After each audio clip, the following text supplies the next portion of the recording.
My husband said he would rather be childless than have children with me, so I left him. I don't even know where to start, but I really need to get this out of my head. The longer I think about it, the more I feel like I'm losing my grip on reality.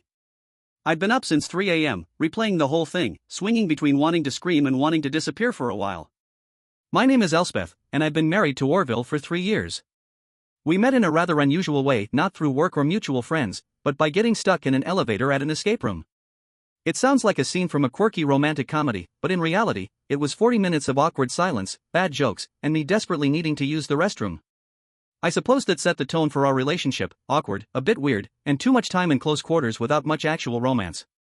I don't have a large circle of close friends, but I do have a few people I trust.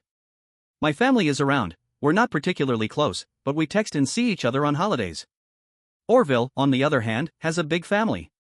When I say big, I mean I can't remember half their names. Every family gathering feels like a crowd, and there's this ongoing joke, if you can call it that, about me being the outsider, the serious one, or my personal favorite, the one with opinions. At first, I brushed it off as family ribbing, not my vibe but manageable. Lately, though, it's felt sharper, more pointed. I can't tell if I'm being oversensitive or if they're genuinely getting meaner, but it's not fun anymore, if it ever was. The main event that triggered all this was a baby shower for Orville's cousin, Bernadette, who was expecting her first child. The shower was held at his mother's house. If you've never been to one of these gatherings, it's not all cutesy games and pink cupcakes. It's more like everyone standing around in the kitchen, eating too much cheese, and pretending to care about diaper brands. I arrived with Orville and immediately sensed that weird, heavy vibe, people being too loud but also watching me. It's hard to explain, like being the only one not in on a joke. I tried to chill, scrolling through my phone and making small talk with Bernadette, who was actually really nice and not part of the problem at all. But then, of course, Orville's sister, Prudence, who always acts like the main character in her own story, swooped in, already holding a seltzer, and started with her usual comments, asking if I'd finally learned how to make their grandma's pasta salad, telling me my shoes were brave, they were just Doc Martens. I fake laughed and tried to stay in the corner near the window because it was so hot with all those bodies in one house. Then someone, I think one of Orville's aunts, one of the loud ones, asked in that too bright voice, "So when are you two going to have a baby?" I swear, the whole room went quiet. I hate these questions. Orville knows this. He knows I don't want to talk about it in front of a crowd. He knows it's a sore spot. He knows I'm not even sure if I want kids, and we've talked about maybe someday, but not now, not like this, not when we're still figuring things out. He always says he's on the same page, but then he'll make weird comments about being too young to be a dad. He's 33, not exactly a child. So I just shrugged and said something like, "Oh, we're not in a rush." But Orville, maybe it was the attention, maybe he'd had a drink, maybe he just felt like being cruel, laughed. It wasn't a normal laugh, it was loud, sharp, almost barking. He said, with her, "I'd rather stay childless than raise kids with that kind of negativity." People actually laughed, not just polite chuckles, but real laughter, like he'd said something genuinely hysterical. Prudence, always needing to get her bit in, added, she'd probably give birth to complaints and breastfeed them drama. There was a pause, then more laughter. I just stood there, totally exposed, thinking, what am I supposed to do? I looked at Orville, and he was grinning, not at me, but at the room, clearly loving being the center of attention. I said, "You're not funny." I didn't even raise my voice, just said it straight. He gave me this smirk and said, "Relax, you're always so sensitive. No wonder I don't want kids with you." I swear, I've never wanted to slap someone so badly in my life. I didn't, though, just clenched my fists and stared him down. Prudence was still cracking up, someone else muttered something about women these days, and I don't even remember what I was thinking. I just needed out. I walked toward the hallway, planning to get some air, maybe call my sister. But Orville grabbed my arm hard. Not abusive, just too firm, like he was trying to stop me from making a scene. He said, "Where are you going? Don't ruin this for everyone." I pulled away and didn't even care who heard. I said, "Touch me again, and I will." He let go, but his hand lingered a second too long. As I was leaving, I heard his mom, super quiet, say to him, "Control your wife." It wasn't even meant for me, like I wasn't a person who could hear things, just a problem to be managed. I turned back and made eye contact, but I didn't say anything. I just kept walking. I passed Prudence in the hallway, and she tried to block me for a second, saying, "Oh, come on, Elspeth, it was just a joke." I didn't even answer, just pushed past her, knocked over a little tray of party favors on the way out. She acted like I'd pulled a gun and gasped, but I just kept going. When I got to the front door, one of Orville's aunts, not even sure which one, honestly, everyone looks the same when you're this mad, tried to grab my arm. I pulled away and said, "Don't. Just don't." I opened the door and slammed it behind me. I could hear Orville's voice raised inside, half apologizing, half blaming me, but I didn't care. I got in his car and just sat there for a minute, shaking. I texted my friend, Meline, not my sister, just a friend with the same name, confusing, I know, sorry, and she said, "Do you want to come over?" So I drove to her place and just sat in her kitchen for like 2 hours, eating leftover pizza and talking about literally anything else. I didn't even want to look at my phone, but it kept buzzing, group chat notifications, Orville's name, Prudence's name, his mom. I turned it off and shoved it in my bag. I didn't go home that night. I texted my mom so she wouldn't worry, and she said she'd call me in the morning. She's not surprised, which should probably tell you something about how these things have been going the whole time. I keep thinking, what the hell did I just witness? I know Orville can be a jerk, but this was next level. I get that he likes to be funny, or thinks he is, but this wasn't teasing, this was mean. And it wasn't just him. Everyone else joined in or let it happen or watched like it was a show. I don't know if I'm supposed to just laugh this off. I don't think I can. I keep replaying the way he grabbed my arm, the way his mom said, "Control your wife," the way Prudence tried to physically block me from leaving, like I was a dog off leash or something. It all feels IDK, deliberate, like they want to see if I'll break. To be honest, I think Orville acts this way because he's embarrassed that I don't worship his family the way everyone else does. He gets defensive when I point out stuff that's weird or mean, and he's told me before that I make things awkward because I won't just play along. I think he likes being the funny guy, the golden child, especially in front of his mom. And I think Prudence just hates that I don't laugh at her jokes or that I don't fit into the little box she has for wife of the family. I don't know. I'm not trying to psychoanalyze them. I don't know why else someone would act like that, except that they're used to getting away with it. I spent the rest of that night at Meline's apartment. She didn't ask a lot of questions. Just handed me some sweatpants and said, "Freezer's open, help yourself." I don't even remember what we talked about, something about a bad reality show and her neighbor's inexplicable obsession with novelty doormats. Honestly, it was a relief to think about anything other than Orville and his family. The next morning, I woke up on her couch to the sound of my phone buzzing nonstop. I hadn't checked it since the baby shower, and now it was blowing up. Dozens of group chat notifications, missed calls from Orville, texts from his mother, and even one from Bernadette. I hadn't even had a sip of coffee yet, and already I felt like I was walking into a courtroom where everyone had already decided I was guilty. I opened the family group chat. Yes, they actually call it the Climber Crew, which sounds more like a band of pirates than a group of relatives, and my breath caught. It was a mess. At first, it was Orville asking if anyone had seen or heard from me. Then his mother chimed in with this passive-aggressive, "Hope Elspeth is feeling better." We're all just very concerned. But it didn't stop there. Prudence posted a meme, a picture of a cartoon chipmunk with "drama squirrel" written across the top. Then came the commentary. One of the aunts wrote, "Some people just aren't cut out for family." Another cousin asked, "Why'd she storm out like that?" It was a joke. Bernadette, bless her, tried to say something calming, but it was like whispering into a wind tunnel. No one was listening. Then I saw a message forwarded from my mom. Apparently, Orville's mother had reached out to her directly, asking her to help Elspeth see reason because my reaction is causing a rift. My mom's reply? "I'll talk to her." No real defense, no firm stance. That hurt more than I expected. Meanwhile, in my own family's group chat, my sister, also named Meline, yes, it's confusing, was sending me TikToks about toxic in-laws and texting, "You better not let this slide." My mom sent a message about maybe coming home for dinner to talk things through. My dad responded with a thumbs-up emoji. That was the full extent of his involvement. Then Orville tried calling again. I let it go to voicemail. A minute later, I got a text, "You're making this worse. Just apologize and we can move on." I stared at the screen in disbelief. I started typing and deleting responses over and over again. What do you say to that? I wanted to scream, "You humiliated me." But I knew if I said anything, they'd twist it around and call it emotional. Then it got worse. Prudence posted another meme. This time it was a clip art drawing of a woman with steam coming out of her ears, labeled, "The wife who can't take a joke." The audacity almost made me laugh. Instead, I muted the chat and went for a walk in Meline's neighborhood. The cold air cleared my head a little. I called my friend Rowan, someone totally disconnected from all this, and just ranted for 10 minutes straight. He listened. Then he said, "You want to stay mad, or you want to stay there?" That stuck with me. When I got back, Orville had sent another message, this time in a direct text. He said, "I didn't mean to hurt you. You know how my family is. Don't take it personally. Then he followed up with, come home. Let's talk.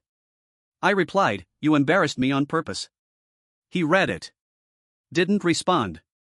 That same night, Reagan took a screenshot of that exact message and posted it to the Climber Crew group chat with the caption, y'all. Off the rails. That crossed a line. I texted her privately, delete that now, or I'll remind everyone what you said about Aunt Helen's potluck cooking last Thanksgiving. 10 minutes later, the screenshot was gone. I didn't say anything else. I didn't need to. Then Orville's mother called. I didn't pick up. She left a voicemail, Elspeth, enough is enough.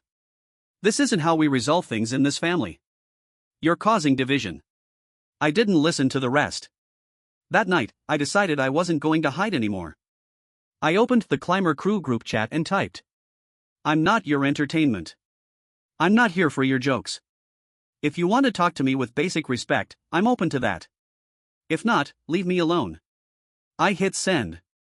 5 minutes of total silence. Then one of the aunts responded, this is what I meant about outsiders not understanding tradition. I left it. I wasn't going to argue with someone who thought public embarrassment was a bonding exercise. I tried to go to sleep, but my mind was racing. What was I doing? Was I burning it all down? Around 11:30 p.m., there was a knock at Meline's door. She looked through the peephole and said, it's Orville. I froze. She opened the door just a crack and stood there, arms crossed. Orville looked disheveled, holding his phone like it might offer him a defense. He said, can we talk? I stepped forward and said, not here. He said, you can't avoid me forever. I replied, watch me. He tried to step forward, but Meline blocked him. He said, you're making this worse, Elspeth.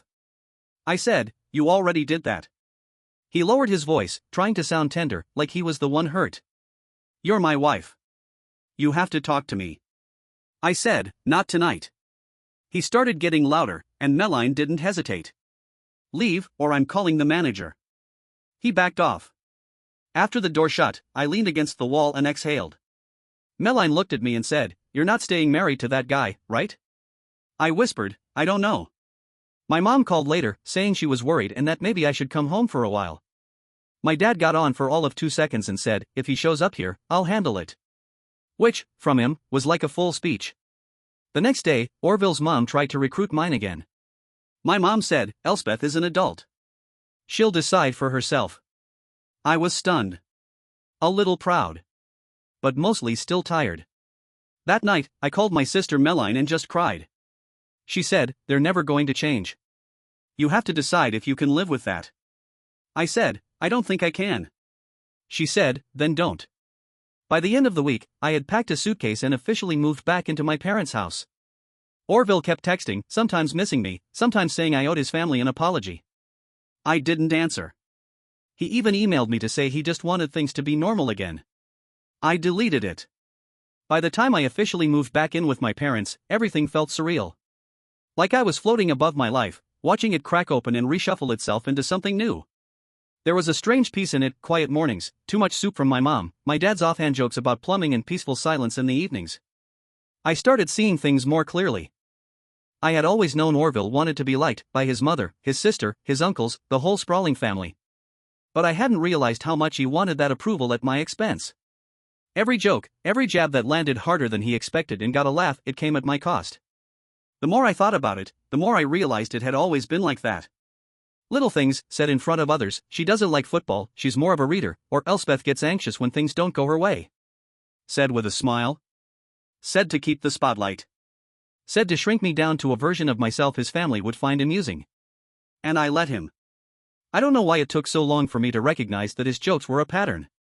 But now that I'd stepped out of that house, that family, it was glaring. He was always the golden child. The family peacekeeper. And when I didn't fall in line, I became the problem. His mother didn't want a daughter-in-law. She wanted an echo of herself. Prudence didn't want a sister-in-law. She wanted an audience. They all wanted someone who would smile politely, stay quiet when teased, and never challenge the status quo. And I couldn't be that anymore. Then came the invitation. It was a text from Orville's mom, we're having a family dinner this weekend at Hatherby's. We'd love for you to come. It would be nice to clear the air and move past this. I almost laughed. Hatherby's. The same restaurant where Prudence once cried because they brought the wrong salad dressing.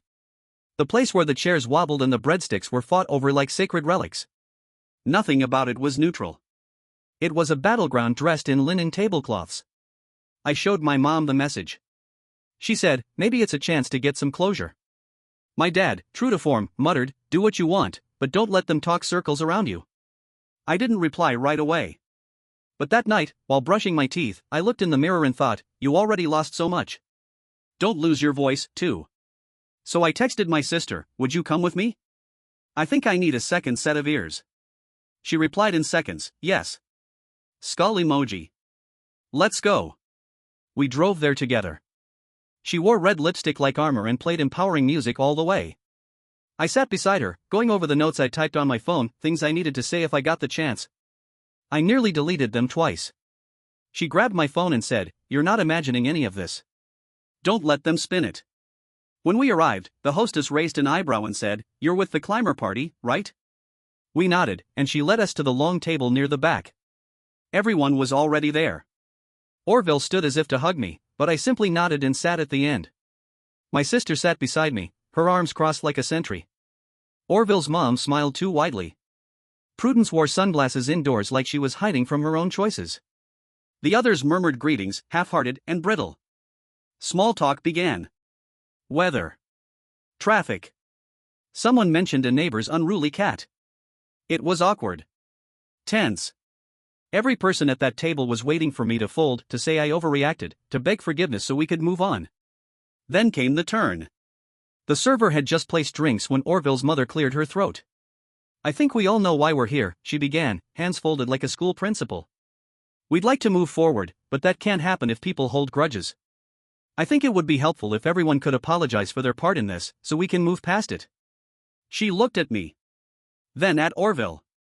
Then back at me. Orville said, we all said some things, but Elspeth, I think you really overreacted. I just want things to be normal again. Prudence snorted. Some people don't even know what normal is. I glanced at my sister, who raised an eyebrow like she was waiting for me to make my move. I opened my phone, scrolled to my notes, and said, actually, I have a list. The air shifted. Orville's mom blinked. Prudence rolled her eyes. But I started reading. Just so we're clear about what's considered funny in this family, I began, my voice calm, here's a list of things I've been told by you all since I joined this family. I read off the pasta salad joke. The brave shoes comment. The time Orville's mom said I'd never truly belong unless I dressed differently. I read the group chat memes. I included Randall's joke about never wanting children with someone as negative as me. I didn't raise my voice. I didn't cry. I just read. The table was silent, except for one aunt sipping her wine too quickly. Orville interrupted. Okay, but we were just joking. None of it was serious. I looked up. You laughed at me, not with me. And when you saw I was hurt, you laughed harder. Prudence muttered, oh, here we go. I said, yeah. We are going. Let's go all the way. I turned to Orville. You told me last month you didn't want children because you were afraid I'd turn them against you. You said you felt tied down but liked how I made you look responsible. He flushed. Why are you saying this here? Because when I tried to talk to you in private, you said it wasn't a big deal. So now we're doing it your way out loud, in front of an audience. Just like you humiliated me. Prudence started to stand. You don't get to come in here acting like a victim. I'm not the victim, I said. But I'm also not the villain just because I stopped laughing. She stepped toward me, and my sister stood as well, unmoving, a red-lipped statue of defiance. Prudence sat back down. Orville's mom tried again. This is tearing the family apart. No, I said. This family tore itself apart by refusing to see what's right in front of them. You want respect. But you never gave it. I reached into my bag and pulled out a manila envelope. I slid it across the table to Orville. What's this? He asked. Divorce papers. Just need your signature. Gasps. A clatter of silverware. You're serious? His mom asked. Completely. Orville tried to grab my wrist as I stood, but I pulled away. Don't touch me. He stood, voice rising. You're throwing everything away over some jokes. I turned back. No, I'm throwing it away because none of you saw me as a person. Just a punchline. Prudence slammed her hand down. You're just mad you're not one of us. I smiled. Thank goodness for that. My sister took my hand. We walked out. Orville followed us into the lobby. Elspeth, please. Let's fix this. I turned. You had your chance. You chose applause over respect. I'm choosing me. We left. When I left Hatherby's with my sister, I expected some kind of peace to settle over me. Instead, I felt hollow, like I'd just walked away from a burning house I'd called home for 3 years. Even though I knew I'd done the right thing, the finality of it sat in my chest like a stone. But it didn't take long for the silence to end. The very next morning, I woke up to a cascade of missed calls. Orville. His mother. Prudence. 2 unfamiliar numbers. I turned off my ringer and walked into the kitchen, where my dad was making coffee. He looked up and gave me the smallest of nods. You did what needed doing, he said. That was all I needed to hear. I opened my phone and started scrolling through the messages. It was all some variation of please call me, we can still fix this, or this doesn't have to be the end. His mom had even sent another message to my mom, pleading that I was tearing the family apart. He's so lost without her, she'd written, as if this was just a spat between 2 children and not the result of years of being undermined and ridiculed. My mom didn't reply to her. Instead, she brought me a cup of tea and said, you don't owe them silence or an explanation. You owe yourself peace. Later that afternoon, I returned to the townhouse Orville and I used to share. I'd arranged it so he wouldn't be there. My dad came with me. We packed up my plants, wilted and half forgotten, and sorted through my books, clothes, keepsakes. There was mail piled on the counter and a pizza box on the table. It smelled faintly of garlic and loneliness. We moved quietly. At one point, my dad said, funny how a house changes when you stop pretending you belong in it. I didn't answer, but I nodded. I left my key on the kitchen counter and shut the door behind me. That night, Orville texted, you could have at least said goodbye. I didn't reply. I thought maybe that would be the end of it, that once he realized I was serious, he'd stop. But no. 3 days passed. Then I received a 3-page message from his mother. 3 pages of long-winded reflection and deflection. Marriage is about forgiveness, she wrote. You never really understood how close we are. You don't walk away over jokes. I sent a screenshot to my sister. She texted back, frame it. Hang it above the toilet. By now, my family had reached a strange truce with my new normal. My mom stopped asking me if I'd talk to Orville again. My dad said I could stay as long as I wanted. My sister kept sending me apartment listings and memes about starting over. She even bought me a candle called Peace and Closure. A few awkward encounters followed. One of Orville's friends messaged me, are you really going through with it? I responded, yes. He replied, wow.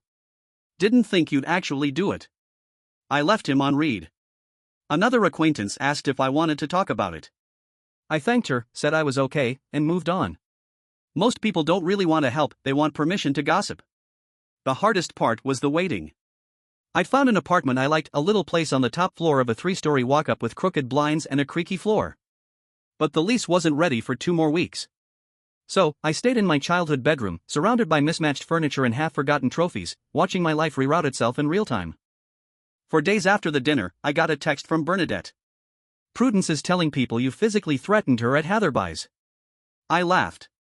I texted back, she wishes. Bernadette replied, I told her to grow up. I thanked her. You've been the only person who treated me like a human being since this all began. Then, on the 1-week anniversary of the baby shower, Orville tried again. A text from a new number.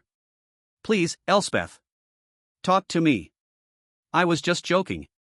I read it once. I read it twice. Then I took a screenshot, sent it to Meline and my sister. My sister replied, send a clown emoji. Meline said, he's still pretending it didn't happen. Wild. I didn't ignore him. I wrote back. So was I. I was just pretending to be your wife. No response. I blocked the number. For the first time in what felt like forever, I smiled, truly smiled, not because I had to, not because it was polite. But because I meant it. I didn't hear from Orville after that. I heard about him, sure, still staying with his mother, apparently driving her a little nuts with his sulking and his sudden interest in self-help books. But I didn't care. I wasn't angry anymore. I was just done. I focused on what came next. Organizing my things.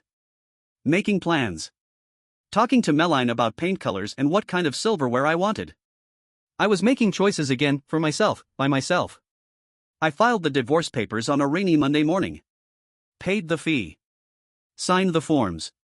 Walked out of the courthouse feeling like I had just released something that had been tightening in my chest for years.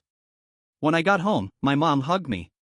My dad said nothing, but later that night, he grilled my favorite dinner without asking. My sister made a cake with pink frosting that said, "Congratulations on the upgrade." I laughed so hard I nearly dropped it. They didn't fix everything. But they reminded me I still had people. People who didn't require me to shrink myself.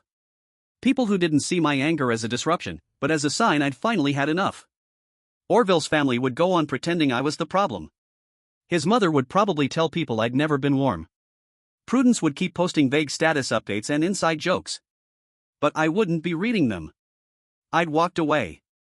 And that, finally, felt like freedom.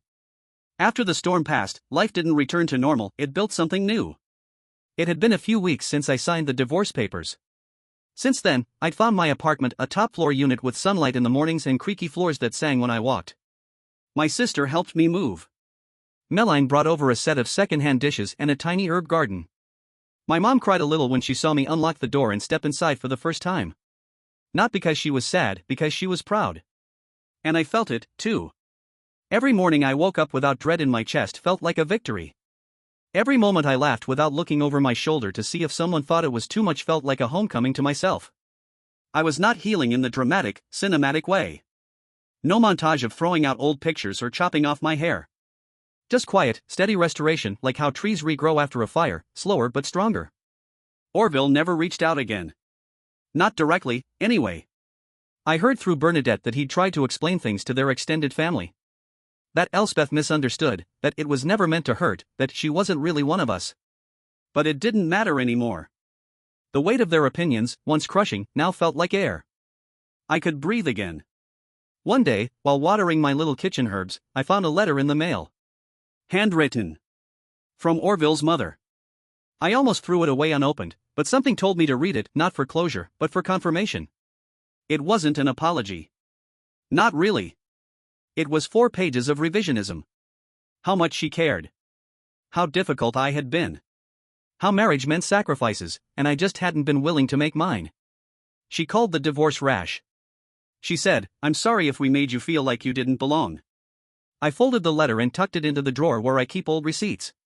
A souvenir, nothing more. Because here's the truth no one tells you, standing up for yourself feels terrible at first. It feels like you've ruined something beautiful, even when that beauty was just a well-decorated cage. But slowly, sometimes painfully slowly, you start to recognize the life you're choosing in place of the one you escaped. In this new life, I had no one mocking my silence, no one whispering to control me. I could wear what I wanted, say what I felt, and love myself without performance. I started going for walks in the evenings. I signed up for a pottery class. I hosted a dinner for Meline and my sister, where we all burned old receipts in a little fireproof bowl and toasted to bad decisions that taught us everything. That night, as we sat on the floor eating pasta, my sister looked at me and said, "You're different now. Softer, but stronger." I said, "I feel like I've been returned to myself." And I meant it. The hardest part wasn't leaving Orville. It wasn't the group chats or the rumors or the pitying looks from mutual acquaintances. The hardest part was shedding the version of me that believed I had to endure mistreatment to be loved. That I had to earn space in someone else's world by shrinking in mine. But now? Now I don't explain my boundaries, I state them. I don't perform joy, I live it. I don't try to be enough for people who can't see my worth. I just am. Some nights I still dream of that baby shower. The room full of laughter. The burning flush in my cheeks. But in the dream, I stand up, walk out, and the door doesn't slam. It closes quietly behind me. And I walk into sunlight. I never look back. To anyone who's ever sat in a room full of people and realized you were the only one being laughed at, not with, "You're not wrong to leave. You're not overreacting. You're not too sensitive. You're just waking up." Thank you for reading this. For walking with me through the storm. For listening. If this story gave you anything, hope, courage, clarity, I'm glad. And if you're still in the middle of it, still in the quiet moment after the storm, wondering what comes next? Let me tell you. Peace feels like possibility. And you deserve both. Thank you for watching the video. Like it if you watched the video to the end and don't forget to subscribe. Have a nice day.